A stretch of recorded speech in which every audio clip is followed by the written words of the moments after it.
All right, guys, in this episode, we're going to go over the essential reasons of or concerns that you should have if you're looking to buy a home on the coast of Maine. Now, when I say on the coast, I mean literally you can walk out the door and you're on the beach, or you're a block or two back because it kind of still applies, although not as much if you're a block or two back. But if you're on the coast of Maine, within a couple blocks of the beach, this episode may be for you, or if you're looking to buy something on the coast of Maine, this episode may be for you. I did a video probably a month ago now. It was a couple videos back on the benefits of living on the coast of Maine, and there are a lot. I get it, why people want to live on the coast of Maine and why people want to live on the coast in general. But on the coast of Maine, obviously, you got the backyard is your ocean, right? Number one. Number two, the tranquility of the water and the ocean and the waves. Like every night when I go to sleep, I have that kind of white noise playing, or either waves crashing, or raining, right? Just puts me right to sleep. Sometimes a fan running, but I digress. But there are definitely associated risks with living on the coast of Maine that are probably a little bit different than if you were living on the coast in Florida. And we're going to get into that. There's a lot of people that would love to live on the coast of Maine. There's a lot of people that do live on the coast of Maine. And I get it. It's beautiful, but it also comes at risk. So if you're thinking about buying a home or building a home on the coast of Maine, or you're looking to do that, then this episode may be for you, because we're going to get into what are the risks of living in Maine on the coast. And we're going to do that right now.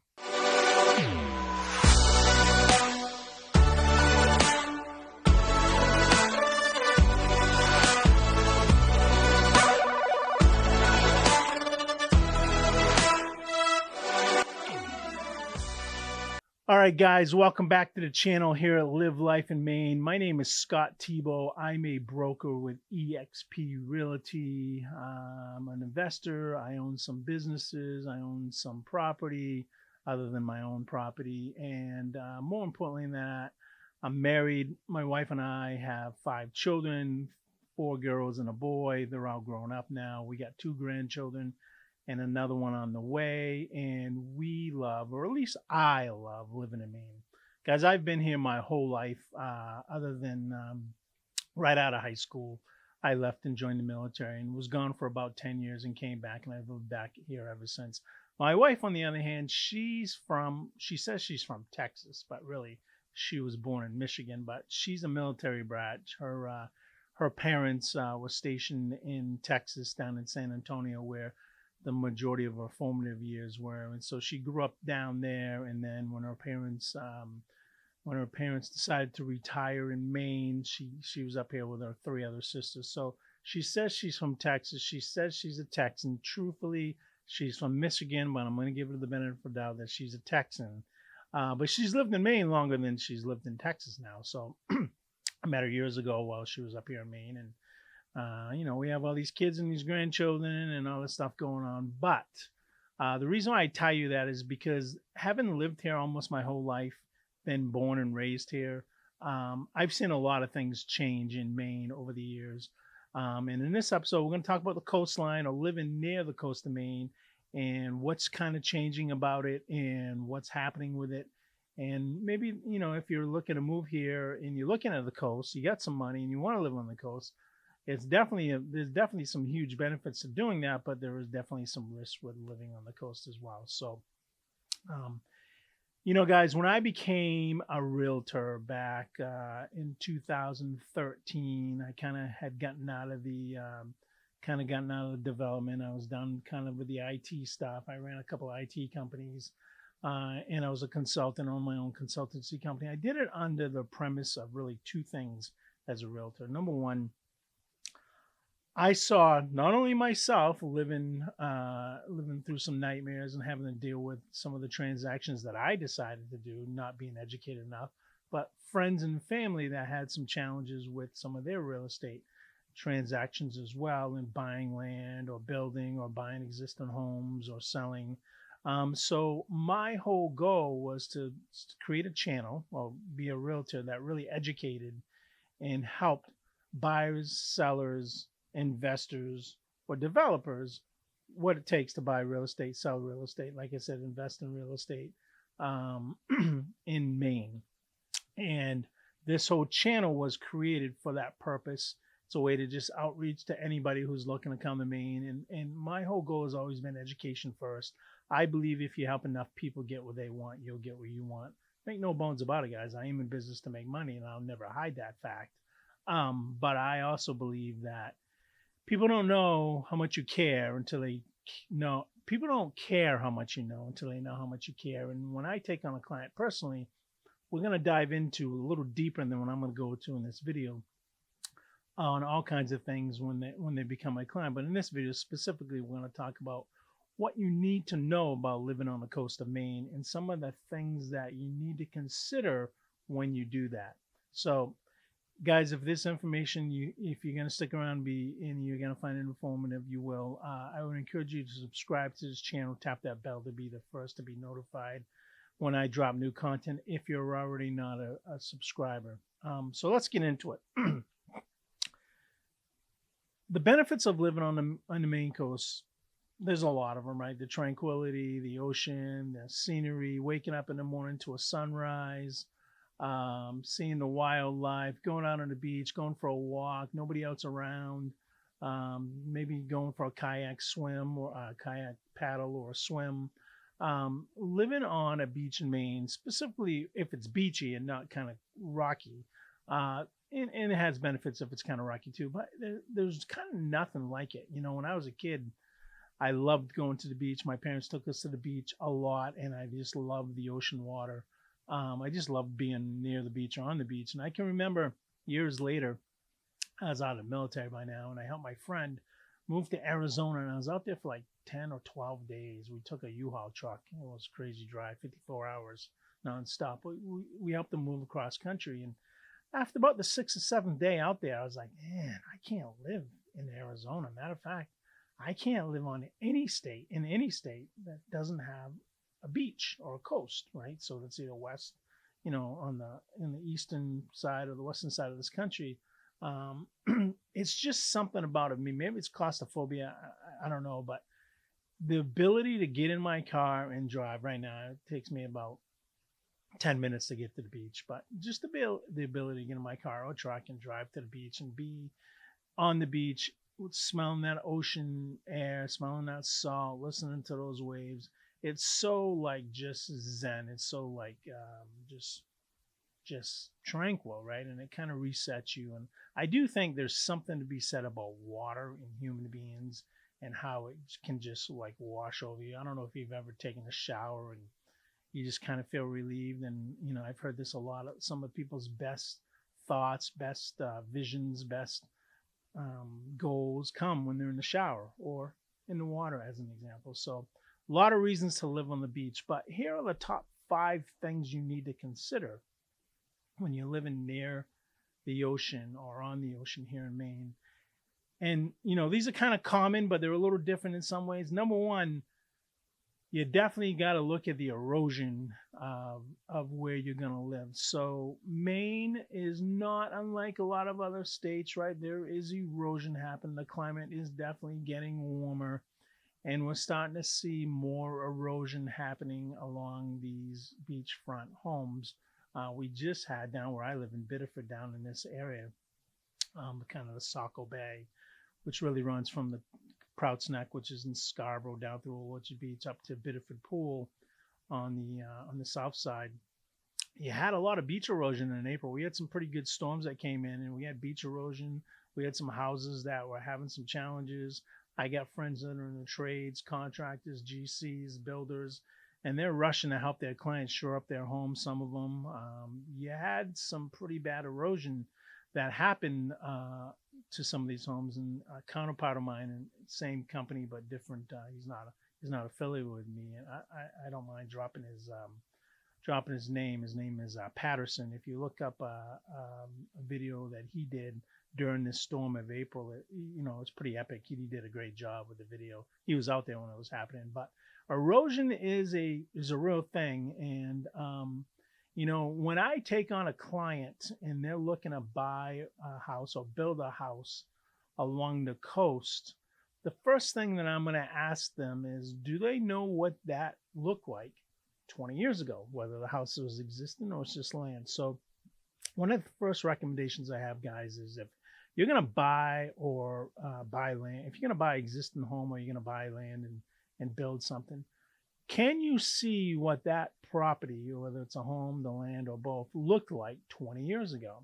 Now, there are some ways to do that from a realtor perspective. It's an existing house and it's older than 20 years.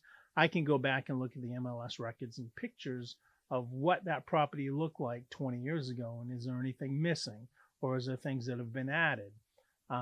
You can also pull out satellite imagery from years ago. You have to have, I think it's an application. It's a different Google Earth application, but you can pull out imagery of what that location looked like. I don't think you can go back 20, maybe 10 years ago, but it's important to understand what that property looked like 20 years ago. I'd say maybe 10, but 20 depends on how high risk of an area it is.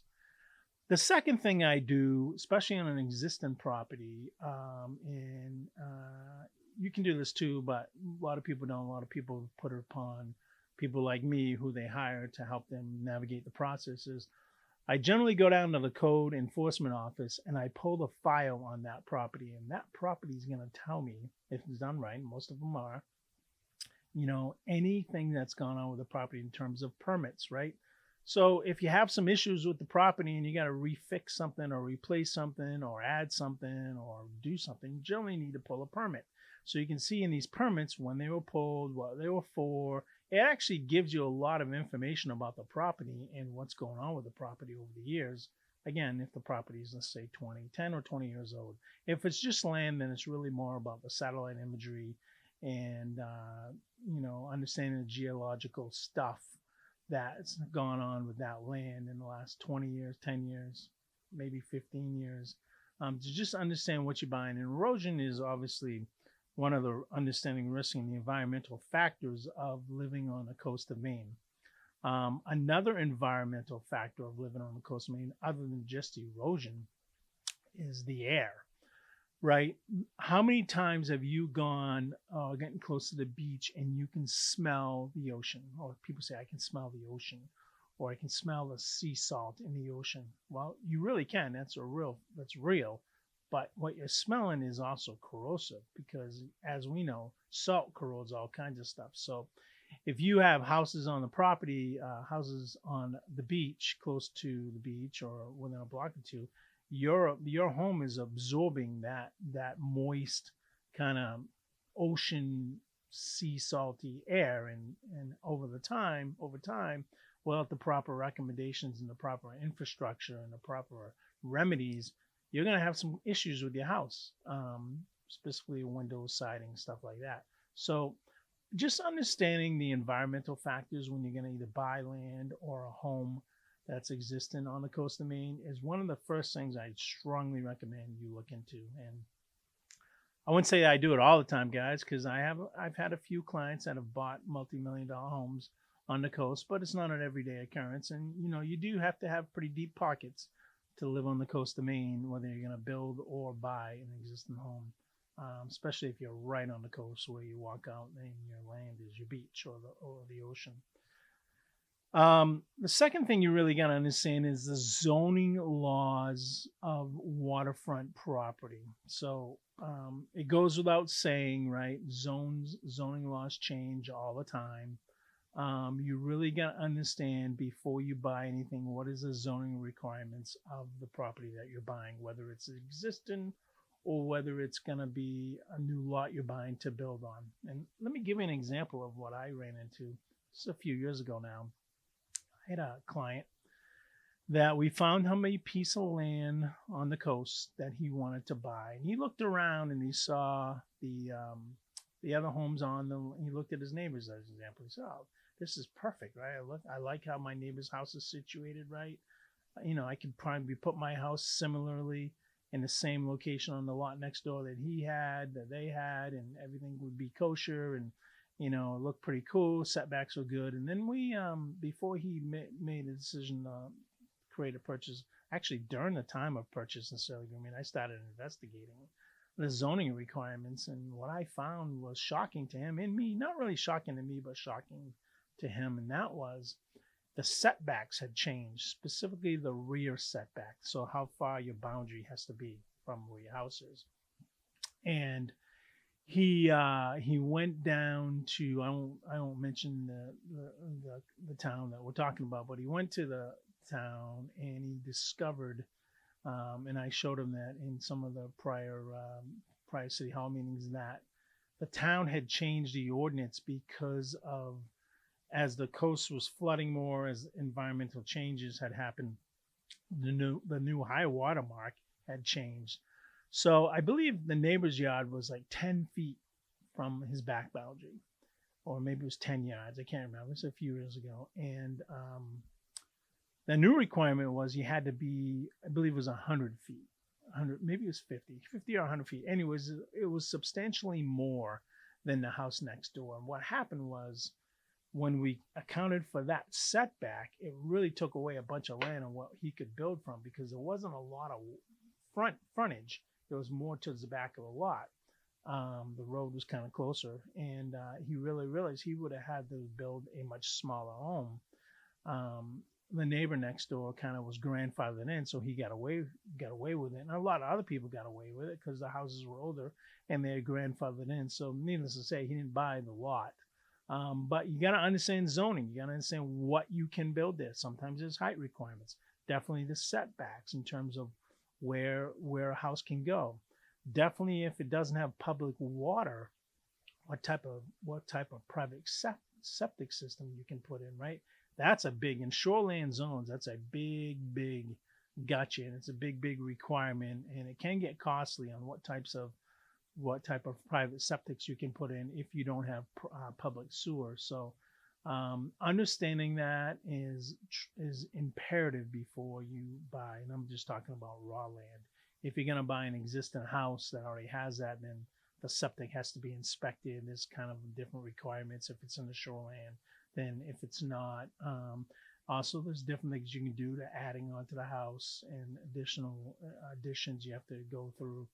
What I've also discovered is, living on the coast, in terms of zoning and ordinances, they're much more strict. They're much more stringent. There are definitely more challenges to adhering to the requirements of living on the coast. And let's say you are when you're further inland. Not saying that there's not requirements everywhere, but they're definitely more strict when you're living on the coast, because, you know, they're trying to merge the environment with humans, and how to protect both, and how to make sure both have equitable say, and how to make sure that whatever you build today is going to be here tomorrow. So understanding the zoning laws and the property regulations is very important when you're looking to build or buy a house, an existing house that's on the coast in Maine. The third thing is, when you're going to buy, let's go to existing houses. If you're going to buy an existing house, guys, it's not a typical building inspector, in my opinion. And I know a few of them that are really good. You kind of want a building inspector that's kind of been long in the tooth, that really has done some of these properties on the coast, versus, somebody that does your standard building inspection, inside away from the coast, inside the land, inside, I say inside, just further away from the coast, right? I'm kind of thinking, like, if you look at Maine, you get outside, which is the coast, and inside is the center of the state. So I don't really know what I'm trying to say, but just more inland, you have different concerns from a building inspection and from a home inspection on the coast than you do, not different, but you have more concerns than you do inside or internally away from the coast. And as one of them I talked about was definitely the air, right? And how that corrodes and erodes your home faster, right? So understanding your leach field, understanding if you have private sewer, how that's affected, right? Understanding utilities, right? Are they above? Are they underground? And if they're underground, what's the flooding like? If they're above, what do the poles look like? You ever driven down a coastal coastal road, like pretty close to the beach, and you look at some of these some of these wires and some of these poles are so old. The wiring is old, right? Understanding, while they're responsible, while the utility is mostly responsible to the pole, they're not responsible from the pole to your house. You are, right? The last mile, so to speak, you're responsible for that. So understanding that infrastructure, or again, if it's underground, understanding that, and does it get wet? Is there water in the conduit? Has it been flooded before? All that stuff you have to understand, or have a pretty good understanding of it when you're looking at some of that, some of those home inspections, right? Obviously, if you have basements, you're going to look at, have they flooded? And I'll tell you, probably a lot of them have. How is the water mitigated? How does the water leave the process? How does the water leave the environment? How does it leave the property? Where does it go, right? Those are some of the things that a normal building inspector, just your plain Jane building inspector, may not pick up on, versus somebody that's been doing this for a while and has had, there's people that I know that just specialize in beach homes or on the coast homes, because there's so many more things to look at, and they're really environmentally in terms of what the environment has done to the homes, or what can they do to the homes. So understanding home inspections and understanding having a different type of home inspection than what you would normally have if you were more inland, much more detailed. You're going to pay more, no doubt about it. I've done home inspections, that inland they're about $900, $800,000. Along the coast, I've had home inspections that have gone as high up as $5,000. But that's an investment you're going to make to potentially save yourself a ton of money down the road by not buying that property, or a ton of money down the road by understanding these are the things to look out for after you buy that house. So, you're going to pay for it one way or the other. A little preemptive, little pre-maintenance is going to help in terms of understanding what you're buying and what some of the challenges have been with that property. And number 4, and we're kind of getting into this right now, is the maintenance of that property. Again, living on the coast, you're going to have higher maintenance than you are inland, specifically exterior walls, windows, caulking, roofs, right? They're going to erode and corrode faster if you don't stay up with them, right? Even your grounds, depending on if you take on water or if they're eroding, or it's just you're closer to the ocean, so you're getting in that sea salt air, you're going to have more erosion and more corrosion than you will further inland. So understanding having a regular maintenance schedule, understanding, going back to code and seeing what they've done, if they had to do anything. You look at a house that doesn't, hasn't been painted in a while. Let's say it's fresh, not vinyl siding, it's painted. You'll notice that goes fast, right? You can paint a house, brand new house in Maine, you can paint it, and within 5 years you can see that it needs to be repainted. I mean, it's kind of like being sandblasted a little bit by the ocean, by both the ocean water and the winds from the sand, but you can see that. So there is definitely more, there's more maintenance to owning a home on the coast in Maine than there is, in my opinion, owning a home inland of Maine, just because of the environments in the weather. And then probably one of the other biggest things, number 5, is the property taxes, right? So don't you find it ironic, and I kind of do, like when settlers founded New England or came up here, right? They lived on the coast originally, but they all were pushing inland because they wanted to get away from the coast. They wanted to get away from the environment. They wanted to get away from the weather and everything that it could do. And now everybody just strives to try to get to the coast and be on the coast. Coast technology and material and all that has become a lot better and has changed. But property taxes are very expensive on the coast, and the reason why they're very expensive in the Maine coast is not like they have a different tax per thousand than anybody else does, but it just seems to me like this is everywhere, right? If you have a coastal home, it's worth more than if you have an inland home. It generally is worth more. Same home, if you take the same house and put it 10 miles inland, it's going to be probably worth half as much as if you put it right on the coast. And that's because they talk about location. There's only so many location spots you can have on the coast. Where you go inland, you get a much more variety of options, and obviously those views. So you're paying for stuff that even though you're never going to use, you're just going to experience. Like a beach isn't yours, right? You might have up to the beach that setback, but anybody can be in that beach in front of you. Funny story, I had a friend who built a houseboat. Now this is on a lake, not on the beach, up in Ellsworth, and this couple bought this pretty nice home, and they went to the city and was trying to get the houseboat to get moved because it was anchored in the water, but it obstructed their view of the lake, or a lot of the lake, and they were very aggravated because they bought this house with a view, but they couldn't experience the view because the houseboat was in the way. Well, that's understanding what you're buying, right? When you buy a home on the ocean, you're not buying the view, even though you think you are. You're buying from the center of earth to the highest of heavens, that land and that lot.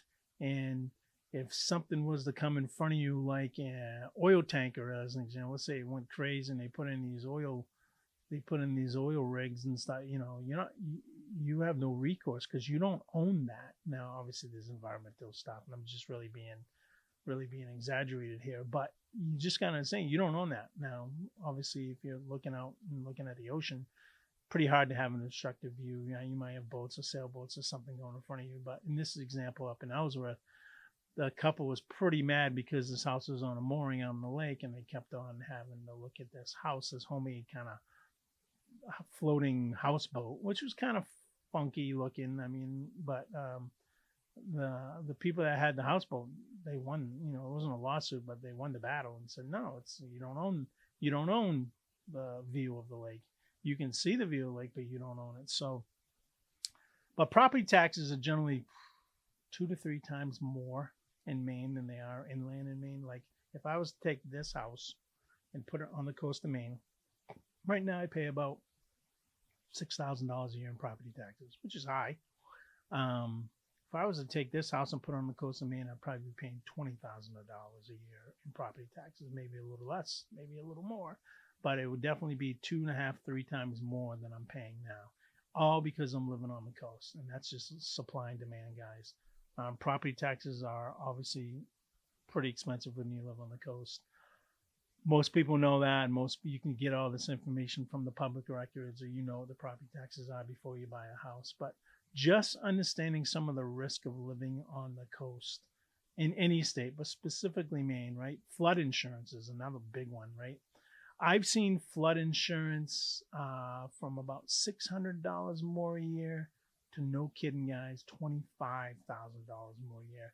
And not a very big material change in the type of house. The one that had was quoted $25,000 a year. It was a little bigger house, maybe 1,000 square feet more, so it was bigger. It was newer, but to be that much more expensive, the only reason why it was that much more expensive was because it was in a different area on the beach from the house that had the $600 a month year flood insurance. And depending on where you're building, it's going to depend upon that flood zone. Another thing you guys can do, I didn't talk about that, it should have been in the beginning, is you can go to FEMA, FEMA.gov, I believe it is, and you can pull up the shoreland maps. You can pull in the flood zones. You can pull all that up. You can download the app and pull it all up. So if you're looking to buy a property on the coast, or actually anywhere in the state, anywhere in the country, probably anywhere in the country, you can look at these flood zone maps, and you can see if you're in a flood zone. It doesn't matter if you're on the coast or not, but definitely go to the FEMA website. Interestingly enough, a little side note here, my neighbors just got a notice from their insurance, from FEMA, maybe it's an insurance company, they need flood insurance now. And they're like, why do we need flood insurance? And sure enough, so I live next to a brook, but I'm on the higher end of that brook. So as that brook goes under the road that I live on down around, it has a more propensity of flooding when it gets away from me and down. So my neighbor across the street, which is on the lower end of the property of the division. And then two neighbors around the corner all got a notice that they have to now have flood insurance because they are in a flood zone. All because this brook, which I've never seen it flood crazy like that, but the zoning laws are changing, especially shoreline zoning laws. And, they now got to have flood insurance, which in some instances can bring down the value of your home because if you're in a flood zone, the chances of selling your house in a flood zone is not equal to the chances of you selling that same house if it wasn't in a flood zone. There's more risk to the potential buyer, so therefore, the value of the home, or at least the intrinsic value in somebody's head, is going to be less because they have more risk of owning this home in a flood zone. But that's just an example of flood insurance and how expensive it can be, or how inexpensive it can be, depending upon where you are in the flood zone plain, and the risk associated with the high water mark, which is, that's what they kind of look at. How high can the water go? And then what are the setbacks required for that water? And it does seem to be changing. Like we're starting to see new high water marks in some places here in Maine, and you're seeing municipalities push those setbacks further, or push the boundaries further, or like along rivers as an example. You have to be further away from the river as the river's rising more. I'm not convinced it's climate change. It could be a little bit of climate change. Could be a number of things. Could be more rainfall. Could be more snow, which again, we've had a lot less snow here along the coast in Maine, but you go inland, you go up in the mountains, you get a lot of snow. So maybe that is a result of climate change. I'm not saying climate change isn't real, guys, but I am saying that we don't know 300 years ago what the climate was doing, right? We just don't, because nobody really kept statistics and studies of that. So is this just a cycle that we're in, that things are warmer, or is it really that our carbon footprint? I do think our carbon footprint has expanded, and there is facts around that. We've created so much carbon, and it has hurt our environment. I'm not denying that. So for any of you environmentalists out there watching this, I'm not saying that's not the case, because I believe that is the case.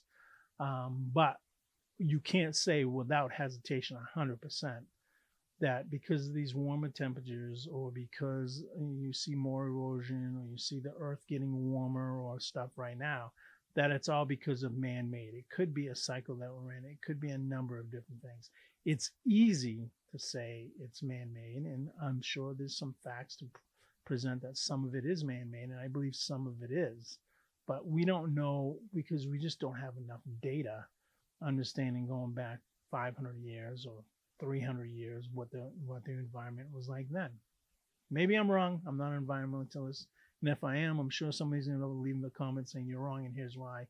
And if that's the case, please do, because I'm not opposed to being educated on stuff that I'm not knowledgeable on. And this is just my gut. I really don't know for a fact. I just feel like some of it is us, and some of it may be just a cycle of the kind of Earth's patterns that we're in. So I know they make new discoveries every day in all kinds of things like that. They think the center of the Earth is not a ball of steel or whatever, cobalt or whatever. It could be something different. I don't know. There's all kinds of stuff out there. But guys, if you're going to buy a house on the coast, the biggest tip I can leave you with today is, regardless of where you're going to buy it, what you're going to buy, what coast it's on, what's that shoreline look like in the past, how was that house, you need to make sure that if you are not versed in that, you partner with somebody or you hire somebody that is. Now, there are a lot of realtors in this business.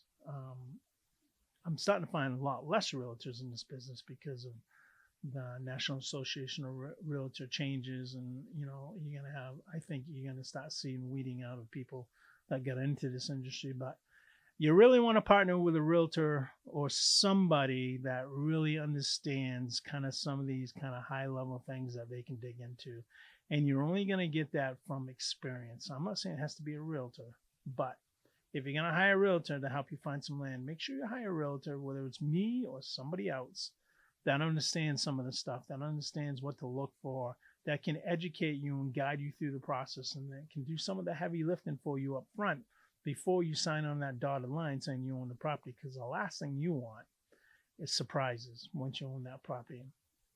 Real estate, in my opinion, is all about managing expectations. Yes, you got a transaction. Yes, you're going to make money. Yes, you're going to give away money.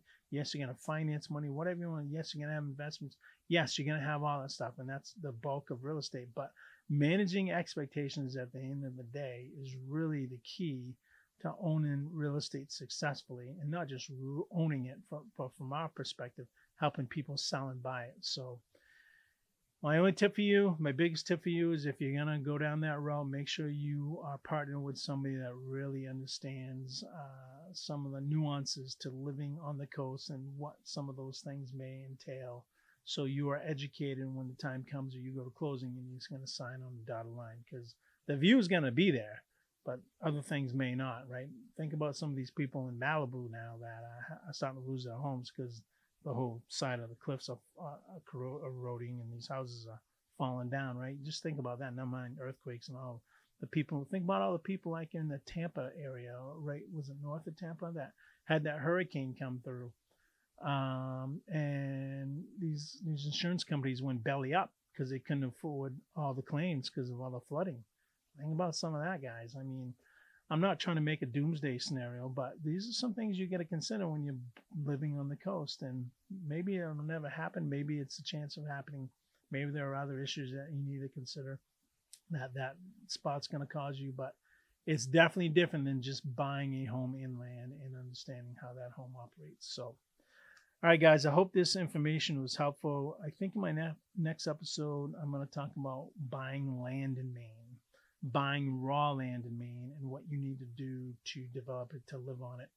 I think that's because I just put on the contract 3 parcels of land just in the last couple of days. They seem to be coming out of the woodwork now. 2 parcels are awesome. They're all ready to go. One needs a lot of development. But sometimes you can buy land in Maine that is going to cost you the same amount as if you bought an existing house. And sometimes you can buy land in Maine that's going to cost you a lot more because there's a lot more stuff that needs to be done to the land to even put a house on it. But we're going to get into that, everything from wetland delineations to vernal pools to surveys to blasting to the topography of the land to utilities to get into the land, how do you access the land, all that stuff. So pros and cons of buying land. I love buying land. I haven't bought any in a while, but buying land and developing it, depending if you can get to it. So in my next episode, I'm going to talk about the pros and cons of buying raw land in Maine. How do you buy it? What's the process go through? Maybe what's the process from a construction loan to buying land to wrapping it all up into a mortgage. There's definitely some nuances that you got to understand, some patience, some time frames, and some challenges that needed to be done, needed to be addressed when you're going down that route. But I have a lot of friends and a few clients that have bought raw land, developed it, put their own homes on it, and they love it because you do get at the end of the day something that was built specifically for you. So there's that benefit. All right, guys, I hope this information was helpful. Stay safe. It's fall time, almost fall. September 21st, 20th is fall. But it's fall. My Raiders lost the first week. They're probably going to lose this week to Baltimore. Yeah, it's going to be a long season, but my fantasy football team is in second place, second most points. So after 1 week, we'll see how that ends. Take care, guys. Talk to you soon. Scott Tebow over and out. Bye-bye.